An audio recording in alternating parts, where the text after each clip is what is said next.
Il 2-2 con il Palazzolo e la sconfitta del Milazzo rappresentano il classico bicchiere mezzo pieno o mezzo vuoto per il Modica? Lasciamo in sospeso questa domanda esistenziale e concentriamoci sulla stretta cronaca di un derby degli Iblei che ancora una volta si rivela indigesto per i padroni di casa. Fuori 3 pezzi da 90 come Belluso, Schembari e Francofonte, Ferrara opta per una mini rivoluzione rispetto a domenica scorsa, dentro Mallia, Rossi, Cappello e Susino. Il primo tempo è grigio come le nuvole sul Barone. Al 20° il Modica reclama un rigore. Mollica crossa ed un istante dopo il lustre lo travolge. Per il direttore di gara l'impatto successivo al cross non è punibile.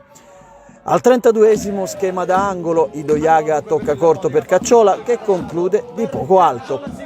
A svegliare tutti da un torpore galoppante arriva il gol del vantaggio ospite, inaspettato come un temporale il giorno di Ferragosto.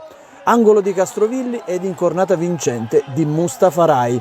100 anni di solitudine per lui, avrebbe detto Gabriel García Márquez.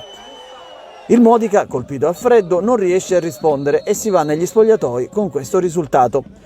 Decisamente più viva la ripresa. Al quarto si mettono in moto Idoiaga e Arken, combinazione volante, tiro del francese e palla che si insacca alle spalle di Martinez.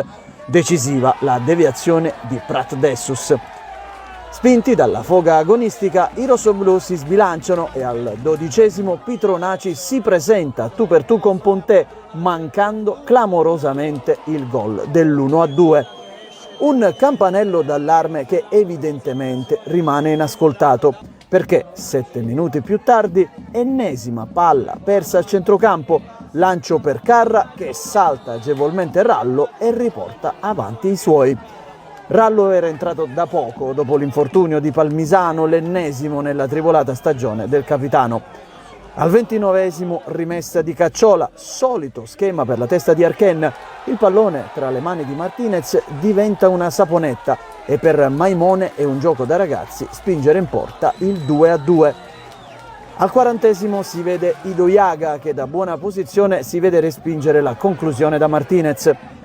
Al 44° Cacciola prova a far venire giù il Barone con una stupenda volée respinta in angolo dal portiere del Palazzolo che si riscatta così dall'errore precedente.